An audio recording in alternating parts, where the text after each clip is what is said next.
We'll call this meeting to order. The TNRD acknowledges that we connect with many First Nations communities across our vast original regional district, and today are located on the Shuswapnik territory, situated within the unceded ancestral lands of the Shuswapnik Nation. The TNRD appreciates the partnership that we have with the Tecumseh Shuswapnik and respect the territory and land on which we gather. So, is there any additions or deletions from the agenda? Seeing none. Any errors in the minutes? If not, would somebody like to move the recommendation? Second. Second. All in favor? Aye. Okay. We have a report from the regional solid waste, from the general manager of operations regarding the regional solid waste management committee terms of reference. Thank you, Chair. So this will be a very quick item. You'll be seeing a lot of these coming. These are the committee terms of reference updates. So just a reminder, all the committee bylaws are repealed and now being replaced with terms of reference. So back to the committee review that happened this summer. It did not recommend any changes for this committee. So the terms of reference that are before you are simply replacing the old bylaw and recommendation to adopt this new terms of reference. So the composition of the committee is intended to be the same. Any questions? If not, would somebody like to move the recommendation? Seconder? All in favor?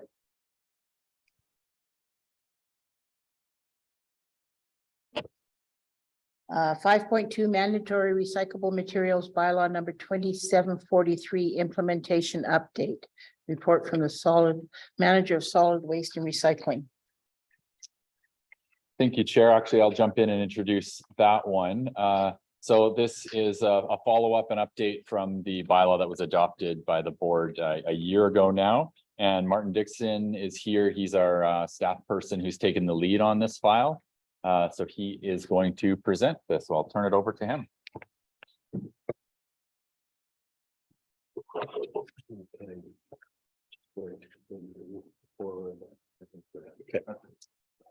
Okay.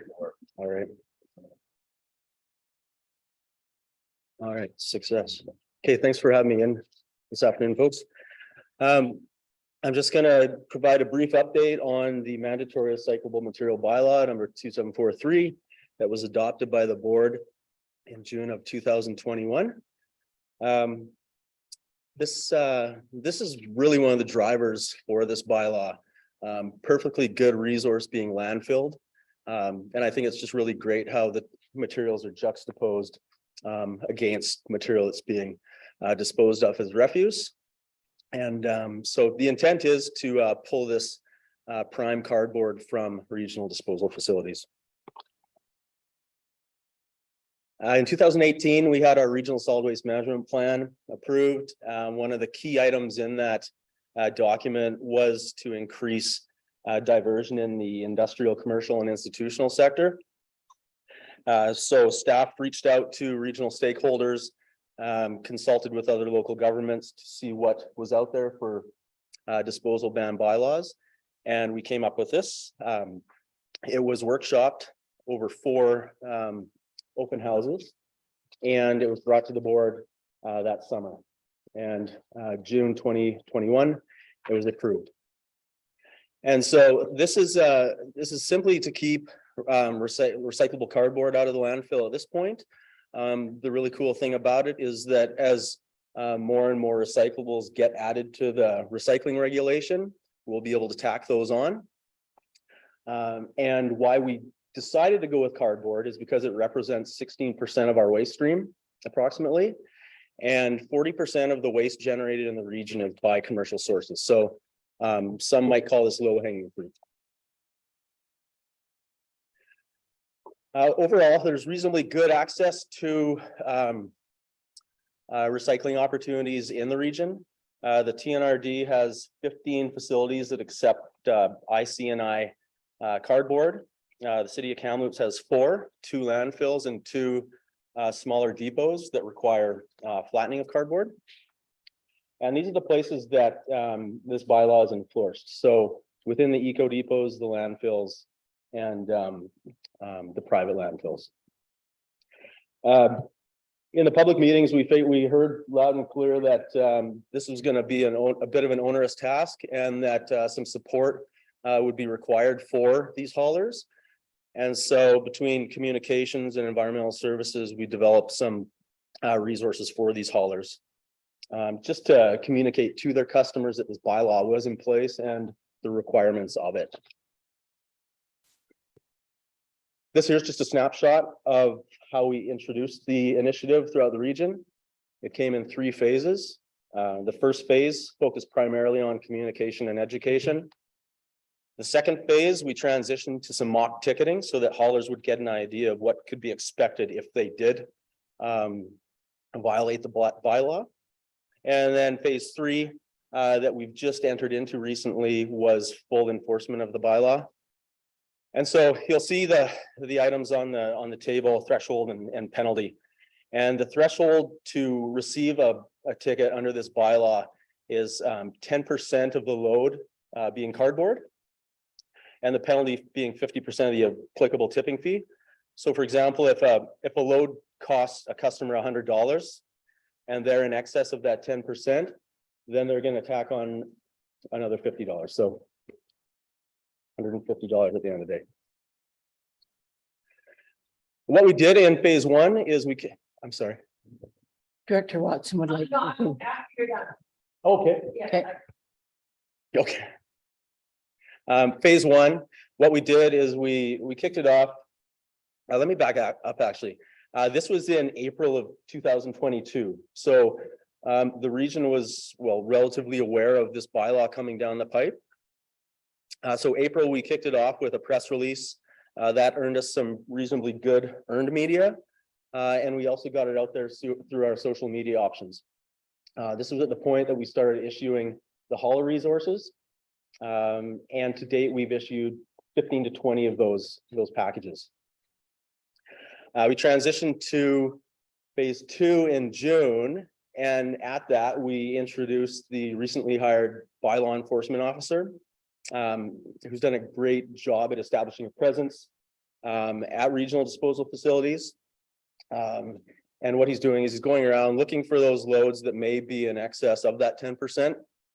And if they are, we're issuing mock tickets. And yeah, just basically, like the slide says, ground proofing what we put in place at the onset of this initiative. And here's a few of the items from the resource package. We've got 2 different decals that works for different types of roll-off containers that we see most common throughout the region. We've got a letter of support that we issued to those haulers and that sector, just to communicate to their customers that this is indeed taking place and that some seriousness should be considered when disposing of their cardboard. And then we've got a rack card on the right, and that's something that a lot of the municipalities are making available in reception. It's something that various departments can issue in their billing. And I mean, a curbside collection operator could also tag that onto a container if the contents were in excess of that 10%. We transitioned to phase 3 in September. And it was really cool to see compliance increased by 2%, which just speaks to the benefit of having that bylaw enforcement officer on site with some consistency. I should mention that a schedule is set up for him, and it's all his site visits are based on where the need is in the region. So yeah, we're really excited at the at how this bylaw is going relatively early on in its implementation. And the bylaw officer, Darren Abraham, he is authorized to issue tickets under bylaw 2500. That's the notice enforcement bylaw, which was amended recently as well. In that bylaw, there's the initial penalty. Customers have the option for early payment. There's a late payment penalty as well.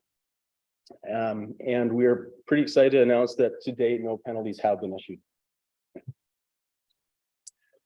Despite having done 232 inspections throughout the region, we've issued 1 verbal warning. There've been 14 mock tickets issued, which is an opportunity for staff to reach out to those folks, those customers that get the tickets, and just talk them through, you know, the bylaw and some of the questions that they may have had previously.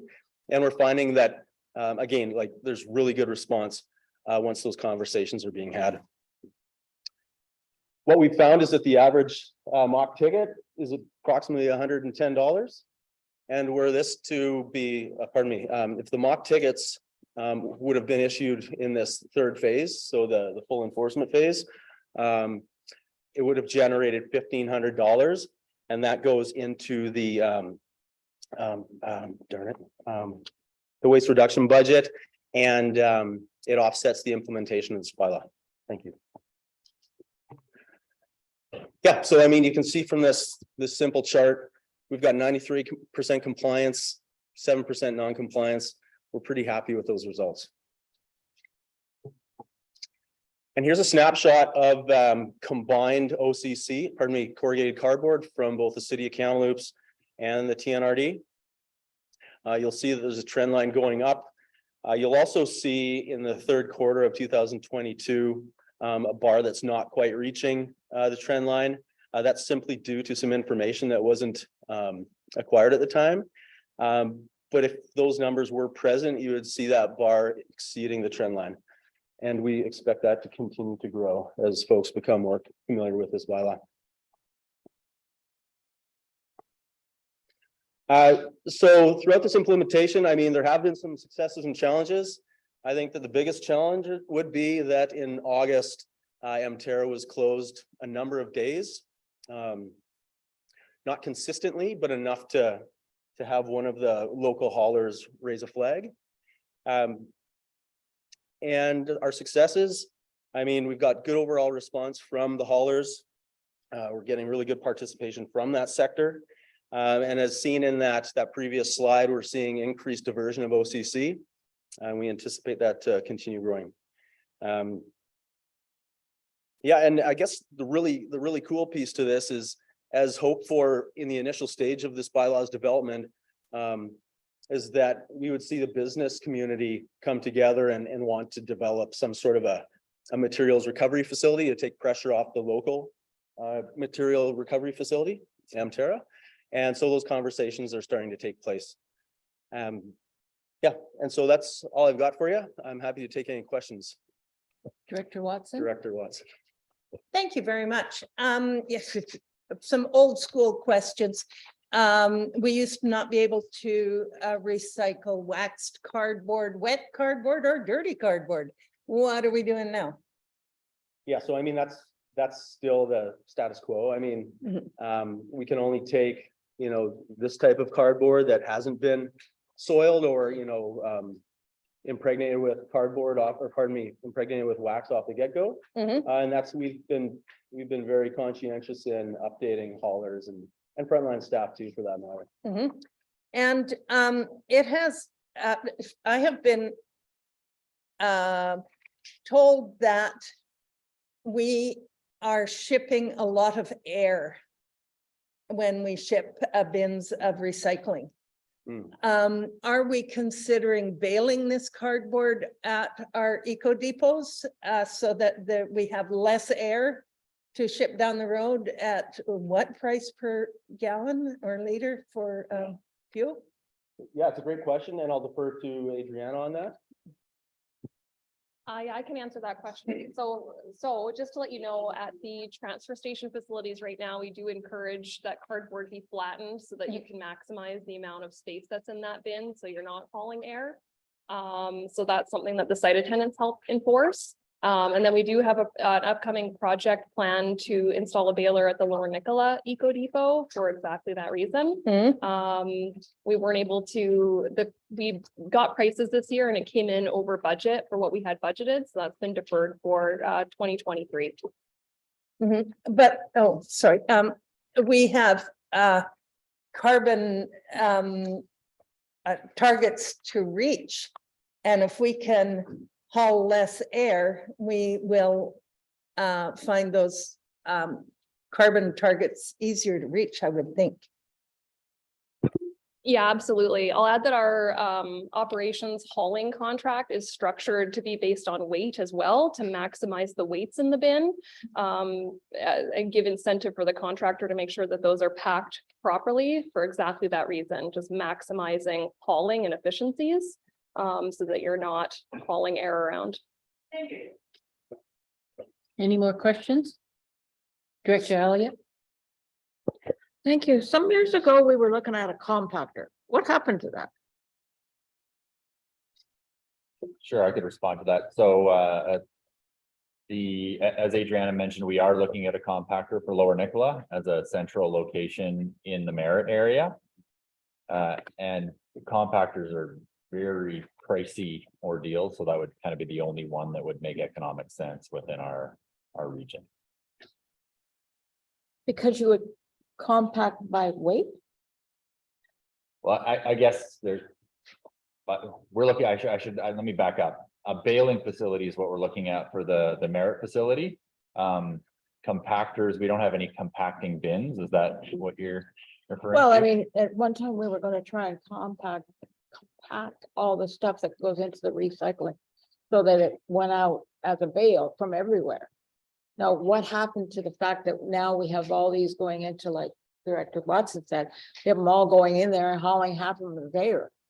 Yeah, so they all currently are going to cam loops to the processor where they get baled there and then they get sent to market through bales. And if when we finish the Merritt project, we'll have a second location where we can create bales. Any more questions? Thank you for your presentation.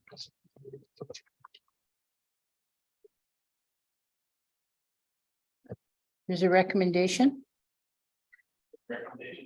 Okay. Second. All in favor? Aye.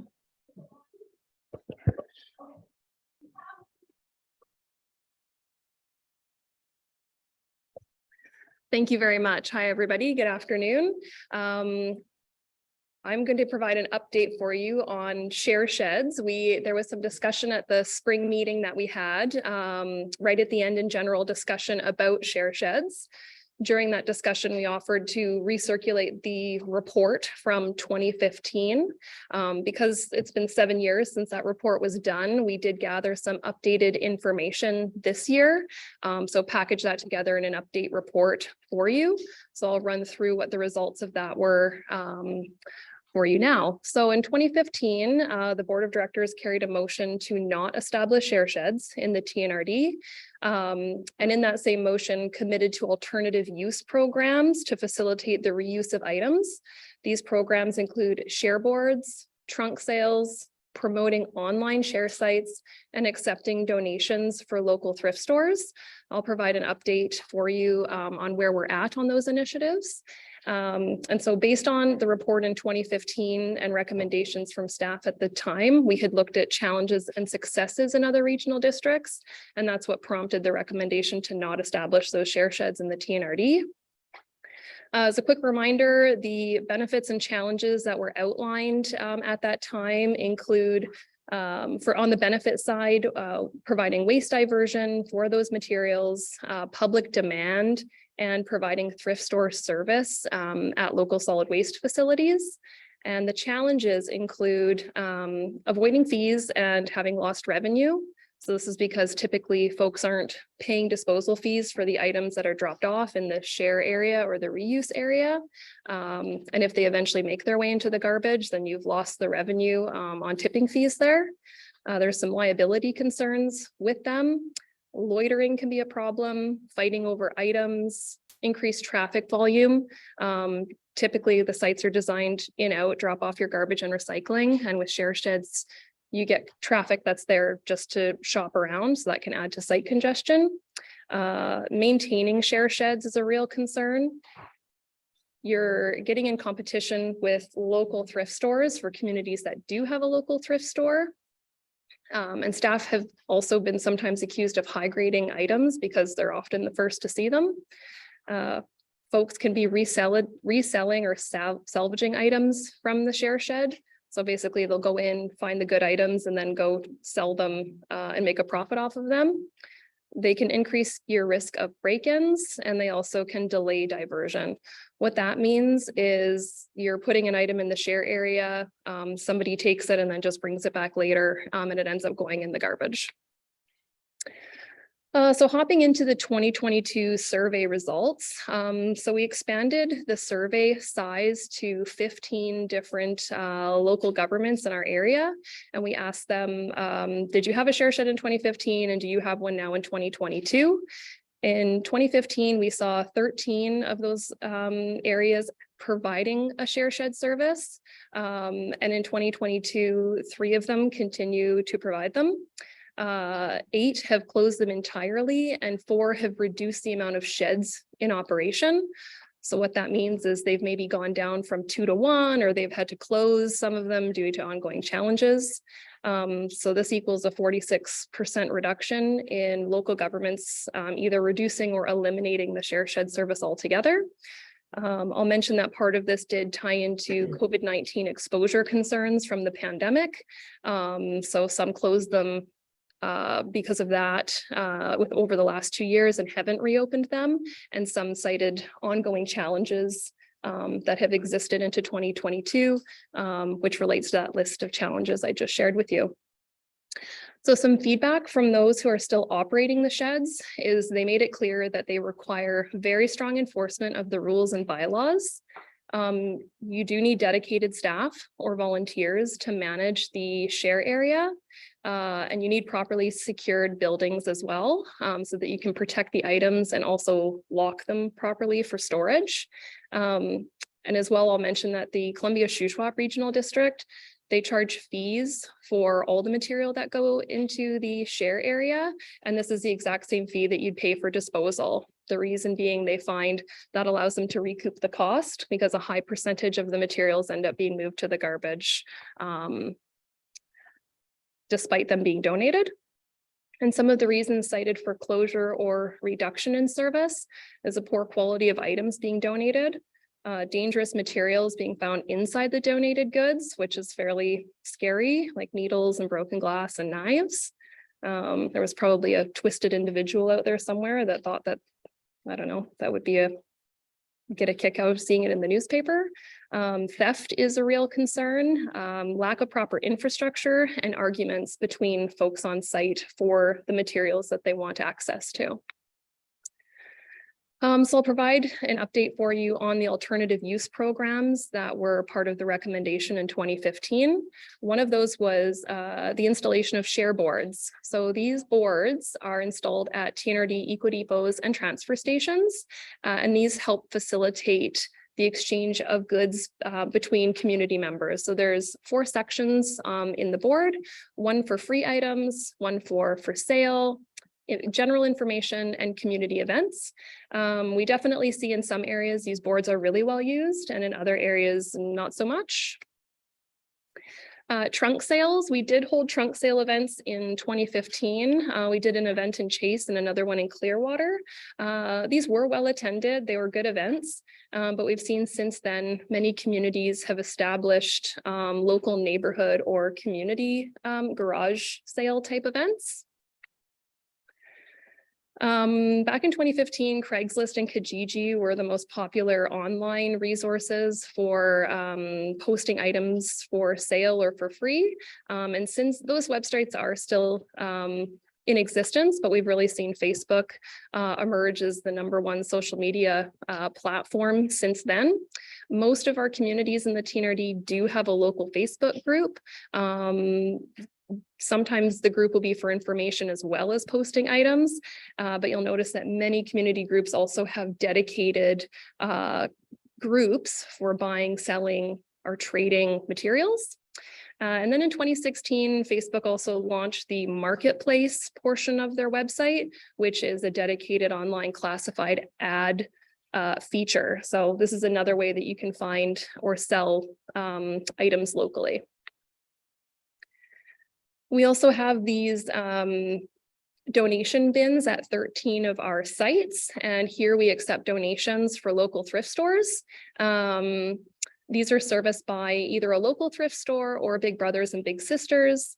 They accept clothing, personal accessories, housewares, and media like books, magazines, and videos. But I will add that these have become kind of problematic. They're often broken into, and the goods are removed from the bin. The person takes what they want, and the rest is kind of left scattered all over the place. To the point where we don't lock them anymore. We just leave them open because we get quite a few after hours visitors, and oftentimes this donation bin is targeted. For the behavior change campaign in 2018, a waste reduction coordinator position was hired at the TNRD, and this position focuses on like waste reduction education messaging, and they run our annual campaigns. So this is in waste reduction or reuse information you'll hear on the radio, in print media, so local newspapers and magazines, as well as online. And typically we have a summer student position as well on the team. And this year our summer student went to 18 different community events for a total of about 1,200 resident interactions, and visited each electoral area at least once during the summer. This is just a picture from Garlic Fest a few weeks ago. Director Laird makes an appearance there, along with Emily, our summer student. She's over on the left-hand side. So the conclusion from the update in 2022 is that we're seeing a trend in local governments either ceasing or decreasing share shed type service in their areas. And so we recommend that we continue the decision that was made in 2015 and continue to promote alternative use programs. So with that, I'll open it up to any questions or discussion. Director Rothenberg.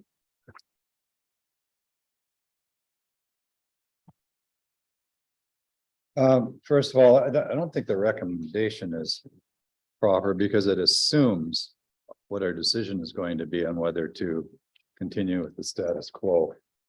Simply saying we're going to receive it for information, but I'm sorry, but I'm still not buying it. You kind of put up a compelling argument in a sense to continue not having them, but there are some things that concern me. The list of problems seems a bit of a stretch to me in some respects. I mean, have we ever had a thrift store complain when we had share sheds previously? Was this an actual problem that existed? Well, I'll add that we never had official share sheds. They were just unofficial areas. Yes. So no, we didn't receive any official complaints from them, but they also weren't like TNRD run share areas. And now that we have the donation bins, we do have partnerships with those local thrift Was there ever a organizations. fight? Okay, I'll add to the comment about the thrift store. So that initial comment came from the research that we did in 2015. So we didn't have that direct comment, but our discussion with the surrounding regional districts had noted that as an issue that they've dealt with. And what's the problem if somebody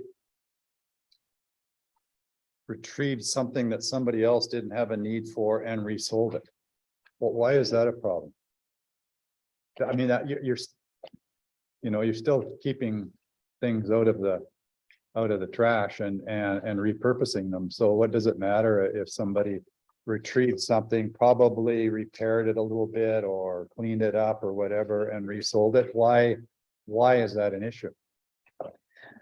Yeah, so part of the feedback that came in previously is you get people that really hang out in that area so that they can kind of high grade or have first access to the good items. And so that becomes part of what they do all the time is they just hang out at the facility, take the good items so that they can resell them. So in essence, yeah, that's not a problem, but it becomes a problem when people are loitering and hanging out in that area all the time for access to those items and then selling them and making profit off them. What do they do when they're loitering, trying to stand around and, have a coffee and or talk and chat, and what's the loitering issue? I can speak to that. So we had a couple direct issues that were brought up, both from Williams Lake area, from Columbia Caribou Regional District and Prince George area. And it got to a point where some of the regular share shed customers, if I can call them that, would be actually walking beside the vehicles and had incidents of they were getting the feet run over by the vehicles as people were just trying to drive in because they wanted first access and see what was in the back of people's vehicles. So that again is the comments and feedback from the other regional district. And again, the sites are designed not for parking lots for people to stay and congregate. They're designed for people to come in, drop their material and leave. So the act of loitering, really one of the big problems becomes with the vehicles being parked and where they're going to park and how long people are staying. And the other issue is some of the type of people that are loitering around are causing issues and concerns for the other customers and staff. Well, a couple of other comments just on the alternatives. So trunk sales, well, we've had, sounds like 2 of them in 7 years. Doesn't sound like a really big alternative to the share shed concept, and also the share boards. I doubt anybody ever uses them, do they? I mean, and is it, what's your analysis of how much use they got? The ones I've seen, there's nothing on them. Yeah, as I said, some are really well used and some are not used at all. So it really depends on the community. I'd say overall they're moderately used. So definitely not a heavy use though. Yeah. Yeah, so I mean, my view is the alternatives don't work. Frankly, just one more point, Chair. I wonder if maybe a partial answer at least might be something in the way, and this is about scavenging, but it's certainly related to that. Permissive scavenging. I'll just give you a couple of ideas or a couple of examples. In one example, somebody came upon and saw a broken down old lawnmower. He wanted to take it home because he's good at fixing lawnmowers. Maybe he was going to sell it. I don't know. But instead of allowing him to pick up this lawnmower and take it home, of course, he was told no scavenging whatsoever, go away. And another more recent example, somebody was looking for old pallets. They're all over the place, but she located some, and I can't remember which station it was at, but she needed pallets or something for the farm. And I don't know, it was put hay on or whatever, but again, she was told you can't take those pallets. They're going, they're going in with the rest of the garbage.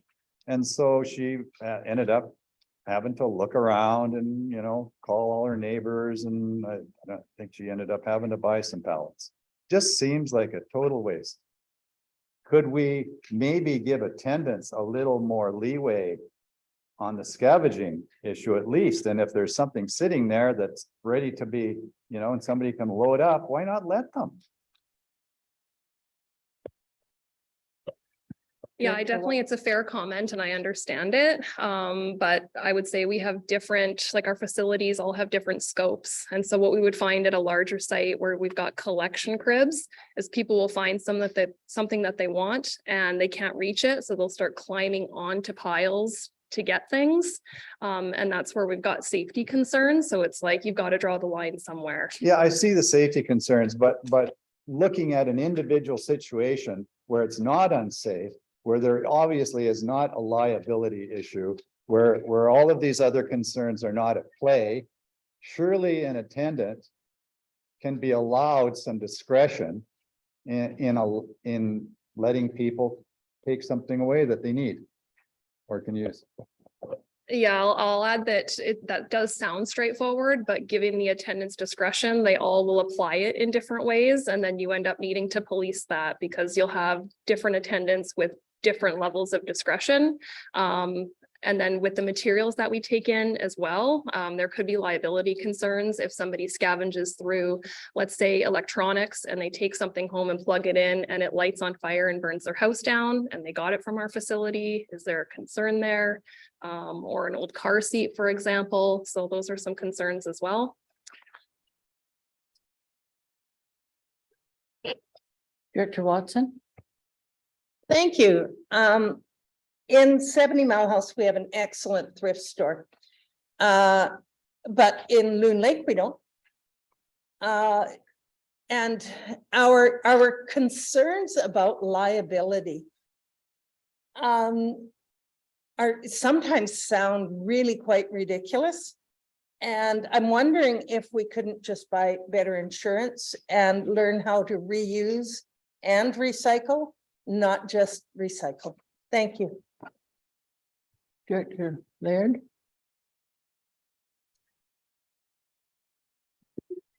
Thank you, Madam Chair. I'm supporting the recommendation that we don't install share sheds and continue monitoring. We all know how much the internet has changed and what's available now. Most people I talk to that have things that have value or they feel they have value or they want to give free, they go on Facebook or any other community communication. They don't haul it to the dump. And if they do haul it to the dump, they know that nobody else will want it. There's also a cost of monitoring what goes in and out of those sheds, because some people think what they have is valuable and it's going to go to a good use. But who decides what goes in and what doesn't? That's a very difficult call. And I'd hate to be the employee that tells the person that wants to put something in the shed, no, I'm sorry, that's junk, put it in the other pile. Now it can have a consultation right there. Plus it's the cost of operating them. And I can see people coming and having discussions. If you have 2 or 3 people want the same thing, it's another problem. And it's ongoing. Years ago, the city used to have an open dump site. And it didn't work. Like everybody could go in there and they sorted through everything. But I do agree that we're moving ahead and there's lots of opportunity for giving supposedly valuable or selling valuable, what we classify as junk. I just cleaned out my house. I had 15 years worth. And I had a pellet stove with value of about $3,000. It was in workable condition. I finally ended up giving it to the person that came to clean my chimney because it weighed about 400 or 500 pounds and you couldn't take it to the dump. You know, and when you get really heavy material, then how are you going to haul it out? You know, and it was almost fairly good condition. So I think what we're doing right now is the right thing to do, because we can monitor it. And if there's more directors that want to see share sheds, we have to see a cost. We have to have a building. It has to be accessible for people. It has to have areas where you can get in and out without disturbing the flow through the dump. And the way our sites are set up right now, it would take a whole bunch of organization to actually put a share shed in and have it accessible on a regular basis. So I'm supporting the recommendation. I'd like to speak to it too, please. Concerning thrift shops, our thrift shops in Wavenby, what happens is when we said, no, you're not allowed to drop anything off at the garbage dump or the transfer station, they started getting all this electronics, and they don't deal with electronics. And so they had to take them back up to the transfer station. They had to pay to get rid of them. So it's a cost to them. And I know not that many years ago, but we did have, it wasn't a share shed. All the people did that were there is put the stuff in a little section, and people first come, first serve, like canning jars, suitcases, whatever. And we never had a problem. All they did is come and pick it up. If they didn't pick it up, it went in the garbage after a certain time. But I am with Doctor, I'm gonna call you Doctor, Mr. Rothenberger. With Director Rothenberger is that I think there is a thing we can do. It was successful before. It doesn't have to be a share shed. It just has to be, and it was the operator that put the things to the side. We used to have dumpster diving, and it put a stop to dumpster diving because the stuff is right there for them to pick up. I know they don't dumpster dive anymore, but they might, who knows? But I just think that it's something we can look at and pare it down. And it wasn't a cost to anybody. It's just as things came in, they put it to the side and somebody came picked it up. The operator just said, put it there, that's it. That's all that happened. And I think it could work. Thank you. I'd just like to add to the comment that we do provide a $500 credit for the thrift stores annually to help alleviate the costs that that they may experience with items being abandoned for donation that they may not accept. So that's an annual credit for each thrift store in our area. Full area? Does 70 Mile Access Center get that credit? Yes, I believe they do. Oh, I'm gonna check. And if they don't, they need to contact us to register and then we give them the credit. So if they don't have it, it means they haven't reached out, but I'm pretty sure 70 Mile was one of the first ones. Okay, I will check. Yeah, Baby's got two, so do you give each one of them the money or just one? Well, good. Director Elliott. And I'm going to support the recommendation too, but I have a couple of comments about it.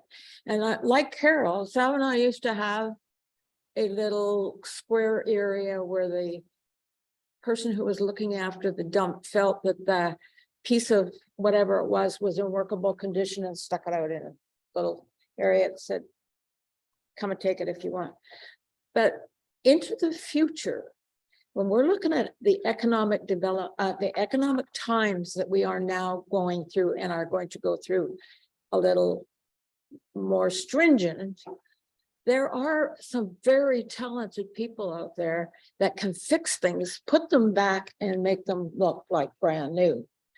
And for the sake of economy, I think we need to look at this from a outside the box type of what we can do to help some of those folks who may have lost their jobs and really need to gather some stuff and resell it. I don't see anything wrong with that. But just. Any more questions? Seeing none. There is a recommendation that the report share sheds update be received for information. Move the recommendation. Okay, second.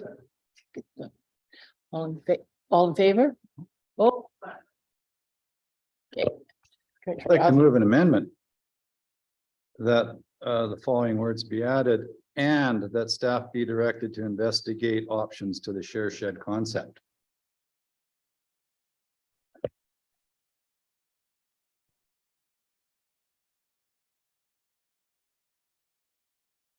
Nobody's going to second that? Second it.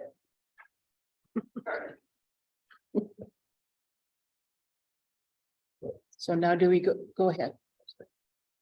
Director Rothenberger, can you just say that again so I can capture it? Added to the recommendation. And that staff be directed to investigate options to the share shed concept.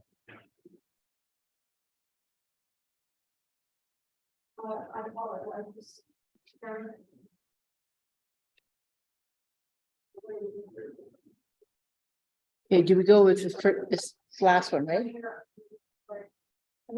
I still don't think I'm getting the last part of it. Options to investigate the. Alternatives. To investigate options to share shed concept or alternatives. Okay, options. Alternative options. Okay, Any so questions? the amendment is that staff be directed to investigate alternative options to the share shed concept. Any questions? Okay, we'll take a vote on that with the amendment. All in favor? Aye. Aye. All those against? Okay, Director Polderman, Director Laird. Anybody else? No. Director Rice and Elliott, were you in support of that? I didn't get your. Oh, Director Elliott, were you in support? Okay.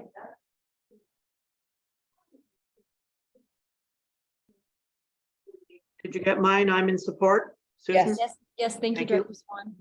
Okay, so it was carried. Okay, Yeah, thanks, Chair. Just looking, I guess, for some clarification, is it investigate alternative options as in different options than a share shed? I'm still trying to understand the intent of what we're investigating. Sorry, I should have answered that question before the vote, but I need some clarification. As opposed to simply carrying on with the status quo. I think, you know, you can probably come up with some really good ideas on alternatives that might mitigate some of the concerns you have over share sheds. And when I say to the share shed, that's why I said concept, not share sheds per se, but to the general concept of providing a venue for recycling, reuse, and repurposing of materials. And if I may, so in addition to the current diversion concepts that are in addition to what we're already doing. Well, yeah, I wasn't suggesting that. Yeah. Yes, I mean, the recommendation might come back that some of the ideas might make the other stuff unnecessary, some which are current. do we have to go back to the original recommendation? Still have to pass. We did. We did. It's 5-2. Yeah. So do we go So back to the original? Yeah, so now would be the main motion as amended, which is that the report share shed update be received for information and that staff be directed to investigate alternative options to the share shed concept. Good. No? No? Just when you do your assessment, can you provide cost of providing the service? Because we're looking at providing another service inside our solid waste sites. So along with when you look at alternatives, there has to be a cost of providing the service. Thank you. Need somebody to move that? I- Is it, I think that's implied in the staff direction. We'll It's include implied cost. now, so now you would just vote on the Okay. main motion as amended. how do we vote as motion as amended? All in favor? Aye. Against?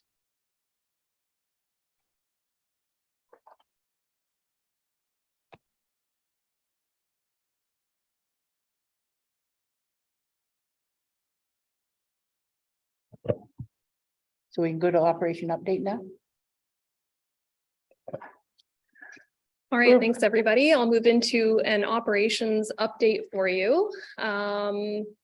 The first one is a flood debris landfill update. So we did talk about this in the spring, but that meeting was in April and we did continue to accept flood related debris for a couple of months after that. So I wanted to provide an update for you now that we have a pretty good snapshot of the impacts of the flooding event to the Lower Nicola landfill.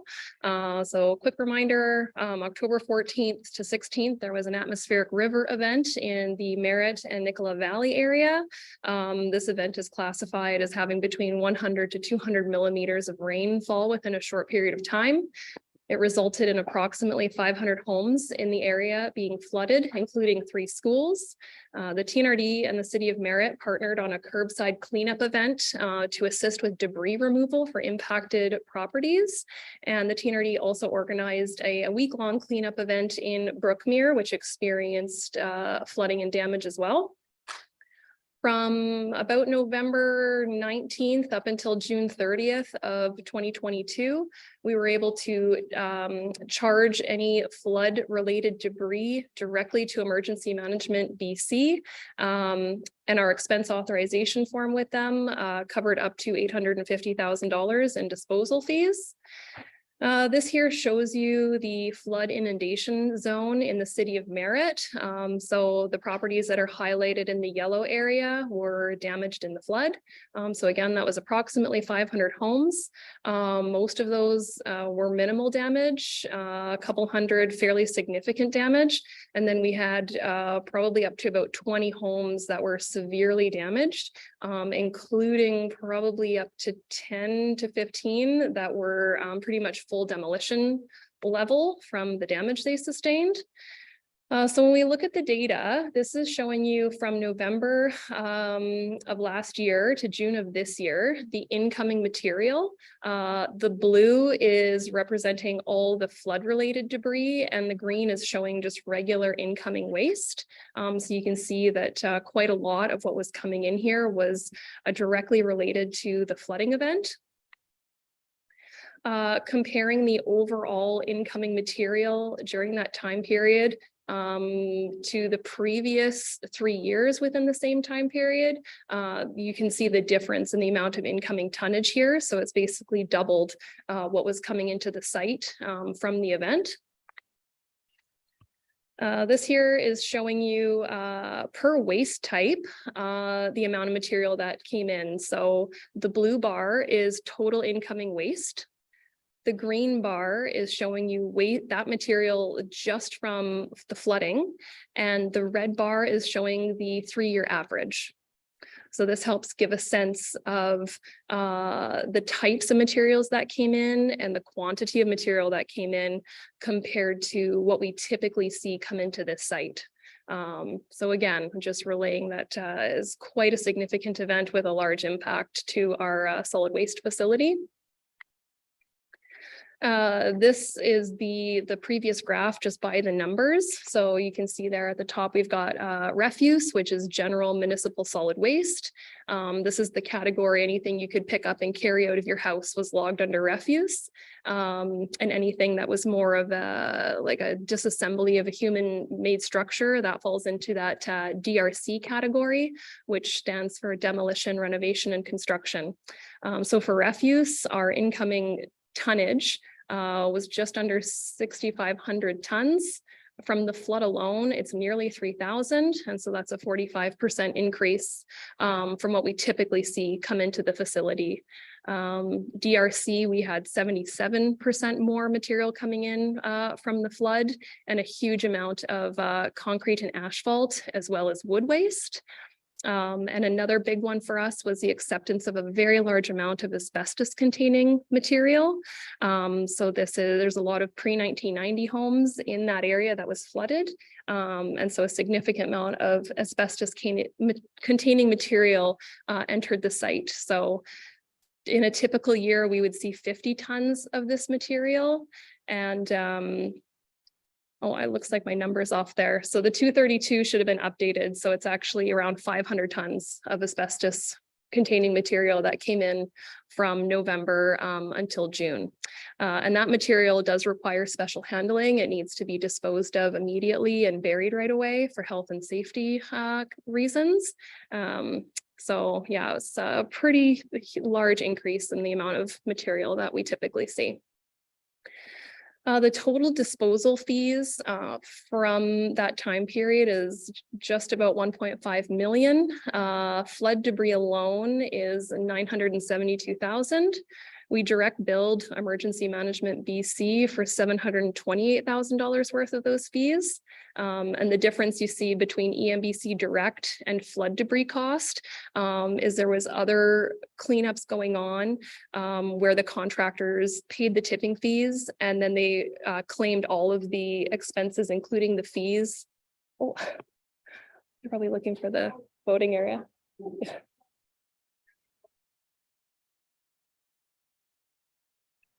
And they charge the fees directly to the province. So that's the difference you're seeing there between those two amounts.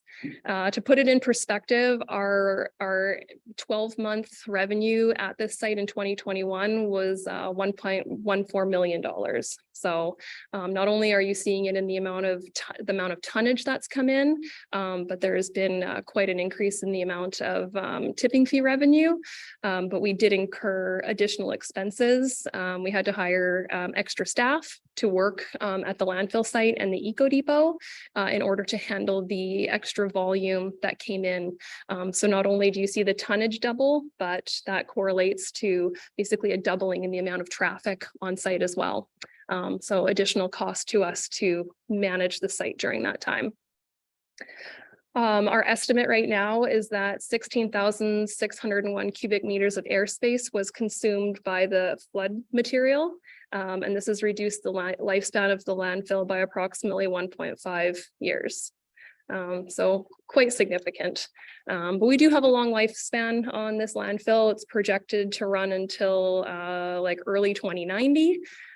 So long term, we do have time, but this certainly has reduced our lifespan by about 1.5 years at this point.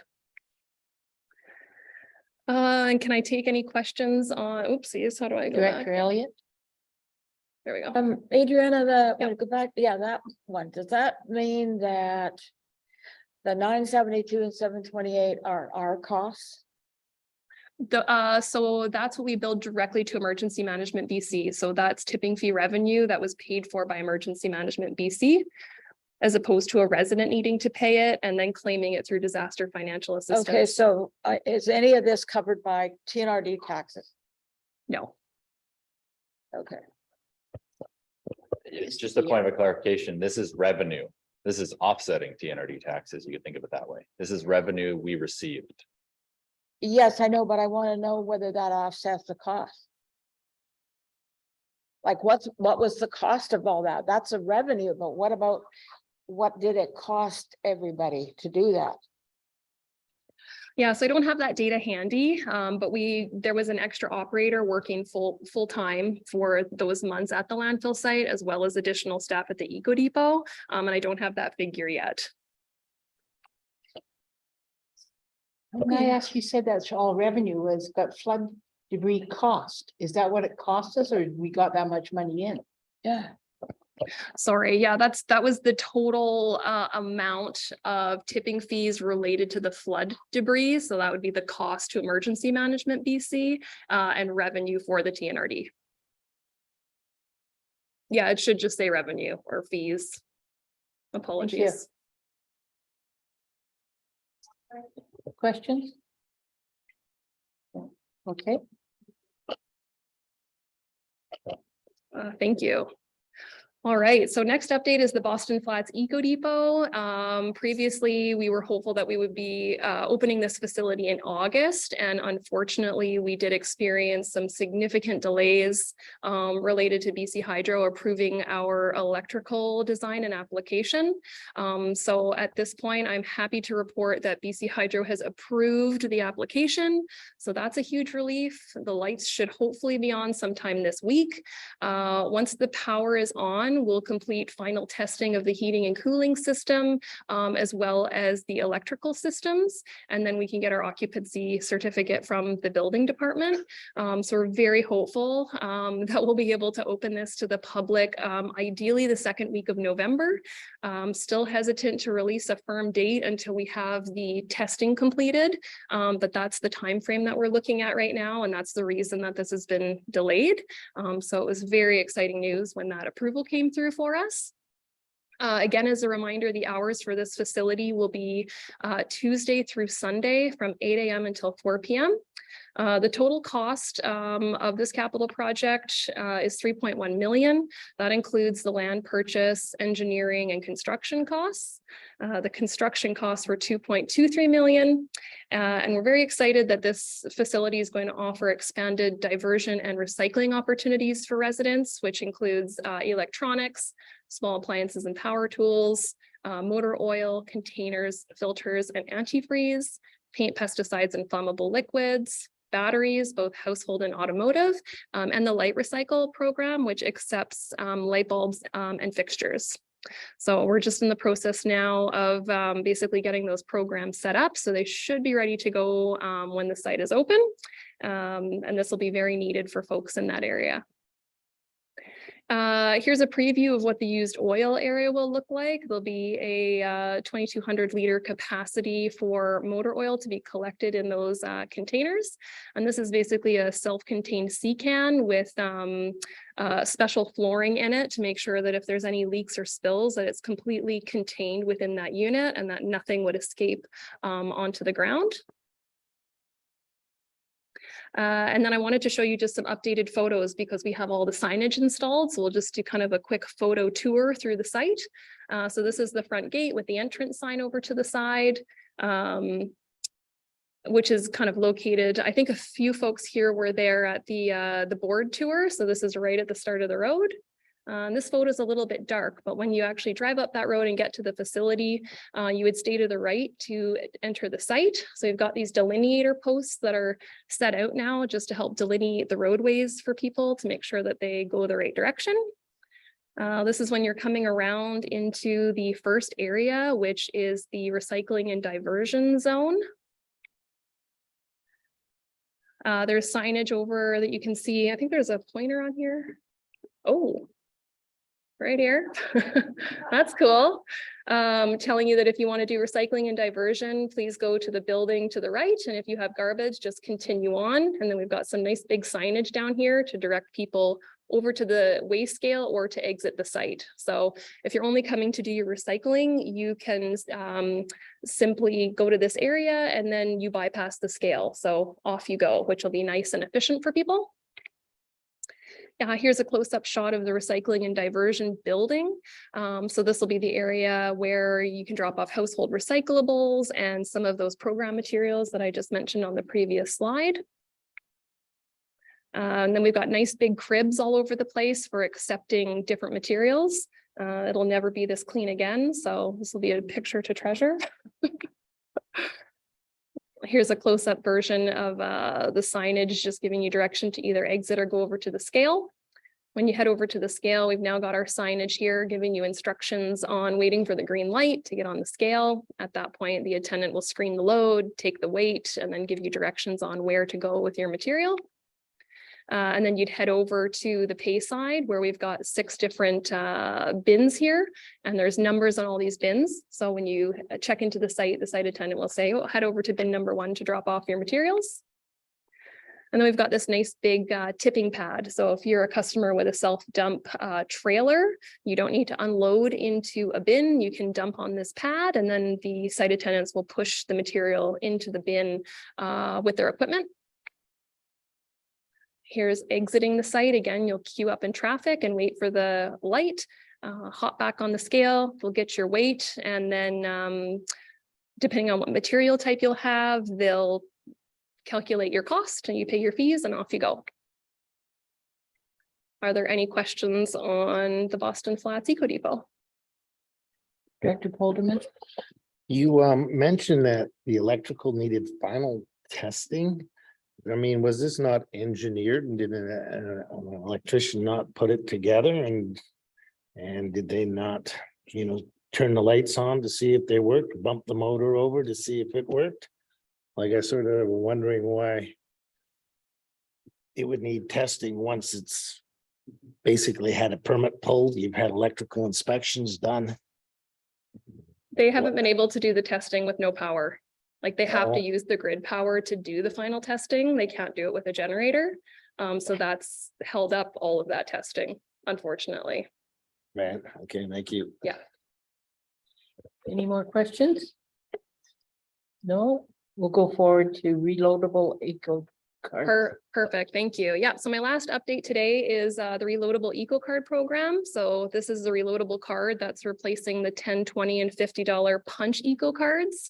Once registered for the new eco card, residents can add funds to their account either through the online customer portal website, add an Eco Depot with their debit or their credit card. They can do it at the main office here in Kamloops. They can set up the TNRD as a payee through their bank to top up their account, or they can mail a check or money order to the TNRD and we'll top it up for you.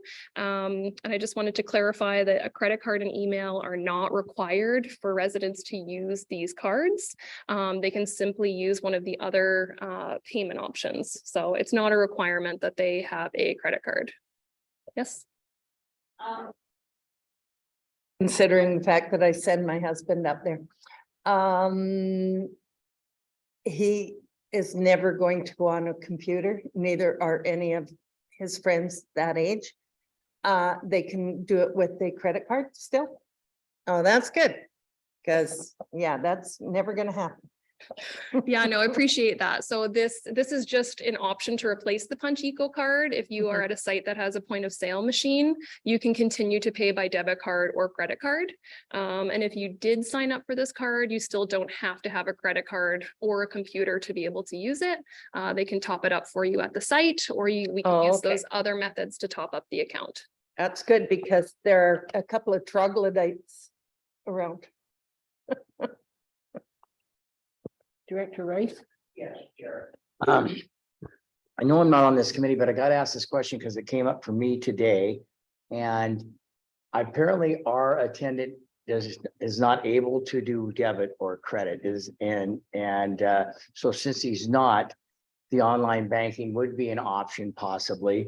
But then when I went to sign up my Royal Bank and I tried to do it a number of different ways, it won't recognize it. So I was not, just for your attention, because Royal Bank is one of the big banks down there. So it's something I told the front desk, but I just to let you know that maybe look at that Royal Bank online option, because I'm sort of a computer idiot. So I tried it about 8 times to try to make it work and I couldn't get it to work. So anyways, on that note, but because we have internet and cell coverage, I'm just wondering why the attendant doesn't have the capabilities to accept debit or credit, or if I'm missing something.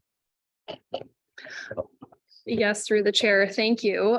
That's good feedback about the Royal Bank. I can follow up with the finance department and see what might be contributing there. And then in relation to why do we not have a point of sale machine at the transfer station? That's a great question, and connectivity has improved. So that's something that I feel like we should look at. If there is the ability for us to do that, Yeah, right. That flexibility is great. And now there's like little handheld additions you can use on the devices that might be able to work. So we haven't looked at that yet, but I know that there's technology out there that's worth looking at. Yeah. Director Elliott? Thank you. I have some questions about the loaded cards that we have with the alternate collection service. Now, will they still be going out in the mail to those folks loaded, or what? How are you going to deal with that? Great question. So those cards were sent out last year to all the folks who are registered for the alternate waste services. And we can load the card annually for them with the $104 credit. So you don't need to mail out the cards anymore unless someone lost it and needs to replace it. We'll automatically renew that credit. And if somebody were to top up their account with their own money, we would preserve that money and not eliminate it, because the $104 credit doesn't roll over from year to year. So that credit gets eliminated and a new one applied January 1st of the following year. And if they put their own funds on it, those funds would remain on the account. And how would they know that? We'll send out a letter just to let them, it wasn't the original letter, but we can send out an update letter just telling them that they can continue to use the cards that they already received. Okay, thank you very much. I would like to know about the ones that the cards we have now. Are we going to be able to use them until they're gone? Absolutely. Yeah, we'll continue to accept those as long as they're floating around. Any more questions? Okay, thank you. Okay, wonderful. Just a couple other points on that note. So we've got about 4,500 customers now using the new cards. We're running the software now throughout the entire TNRD solid waste network, which includes 17 of our transfer stations, which are now running the application on a phone or a mobile device. So that's a pretty huge upgrade from the previous system that we had in place. Some of our sites where we had poor connection, we've installed the Starlink satellite as an upgrade, and we've had very, very good results from that. So that's been really positive. And then the customer portal that I mentioned, where residents can top up funds on their account. This also allows any of our commercial customers to actually pay their invoices through that website as well. And residential customers can top up their eco cards. So if we look at June 2021 until now, when we started collecting payment through the portal back in June.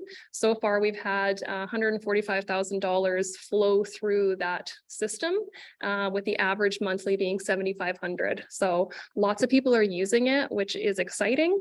And our account customers are really happy that they can hop on to the website, view all their invoices and pay their invoices. And that's alleviated some strain on TNRD staff as well, because now the information that they need is right at their fingertips instead of needing to call in to us to get the information. Are there any other questions on the reloadable eco cards? Nope. Perfect. So I plugged this in here at the end. I just wanted to give you this update. We did post the household hazardous waste depot, year-round depot request for proposals in the summertime. We did not have any responses to that. We had talked about that at the last meeting. So because we haven't been able to establish the year-round depot, we are running roundup events again this year. The first event will take place in Merritt on Saturday, October 15th from 10 until 3 at the Bailey House parking lot. And the second one will be in Kamloops on October 22nd at the Mission Flats landfill. So again, this is people's opportunity to drop off any household hazardous materials they might have just laying around in the garage or under the cabinet.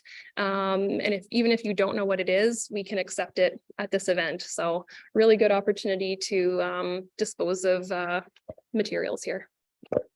I'd like to know if we're planning on doing it at other eco depots, or do they accept all year round?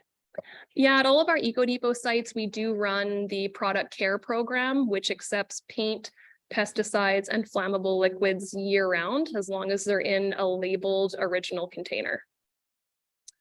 And quite a lot of what we see at these events are materials that could go to a year-round depot. We'll take them anyway at the roundup, but there is opportunity to get rid of those items at the Eco Depots. But is this free? Yes, absolutely. Okay, so are we going to do it at other depots, eco depots throughout the year? No, there's only going to be 2 roundup events this year for these 2 locations. And then the Eco Depots that do run the paint product care program, that is year round. Yes, And but it's free. that's at a cost, right? No, that's free. Oh, That's okay, for good. paint, pesticides, and flammables year round free. Yeah. Yes, and motor oil. Any further questions?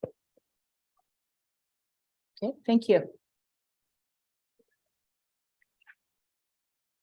Anybody got new business? Okay, Director Elliott and Director Rothenberger. This question is for Jamie. Some time ago, we looked at the Savannah site, container site, for some upgrades. I know some of them were done. We had a weigh scale, etc. I want to know where we're going with this now. And because I look at now, like Thompson River Estates, Wallachine, Skeetish and Band are all using our site. And so, I mean, the volume may not have come up because of our alternate service, but I want to know if there's plans in place to deal with Savannah in the future. Thank you. Through the chair, Director Elliott. Couple things, yes, mentioned a weigh scale. A weigh scale was originally back in 2010 slated for the Savannah site as part of the 10 that were being upgraded. And few years after that time, we did an assessment of the site to determine like the actual feasibility of installing a scale there, and where that location was, we could not install a scale because it was essentially garbage under that site, like an old landfill site. And then further investigation based on the volumes going there, it was also determined that it didn't justify installing a weigh scale at that location. So that's the weigh scale piece. Now, there has been other upgrades to the site since then, and there's another upgrade planned for this year, I believe, or next year. I'll pass it over to Adriana to talk about the other upgrade plan for Savannah. Yeah, when we had been discussing the ring road upgrades along with the hours of operation update from the spring, staff had a good look at Savannah, and they feel like they can actually put a ring road into that site to improve the traffic flow. So they've been planning on getting that work done before the snow flies to help improve the layout and the flow, because it's quite congested. Yeah, the biggest challenge there is not capacity. We have more than enough capacity in terms of bins and space to store materials. So as population's growing, like you're saying, we're confident we have enough space and capacity. It's just the traffic flow needs to be addressed, and that's being planned for. Well, I very seldom go up there. I don't see any sense in going up there when I have alternate service, but however, I was up there 2 or 3 weeks ago and I was astonished at the amount of metal, refrigerators and all of that kind of stuff that's there. And I'm thinking, maybe if we had, and it was quite congested that day because it was a Sunday.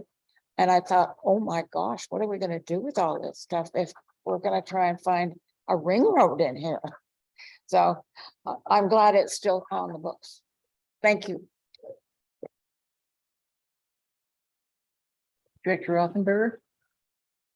Thanks, Chair. I just wanted to apologize to staff for sounding maybe a little cranky in the way I asked my questions about the share shed issue earlier. The fact is, I am very cranky today and miserable. I don't mind being cranky and miserable with other directors from time to time, but I should never be impolite to staff when you're simply doing your jobs and doing it very well, I must say. So apologies again, and hopefully my successor will be pleasant at all times.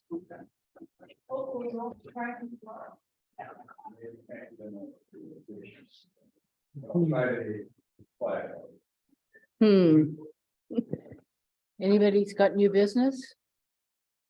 Okay, Director Laird. I just have a question. When we toured the site, there's a substantial amount of land. Oh, sorry. Thank you, Madam Chair. There's a substantial amount of land that's connected with that site. Are we, as a TNRD, looking at either selling or having other uses because the eco depot takes up such a small piece? The short answer is yes, we are investigating options, but it's only been preliminary discussions at this point. I guess I can confirm that the footprint that the Eco Depot is currently taking up is the only property that we anticipate requiring for the solid waste operations. So there is other land attached to it that we don't have any immediate purpose for. Thank you. Any other new business? If none, does somebody want to do an adjournment?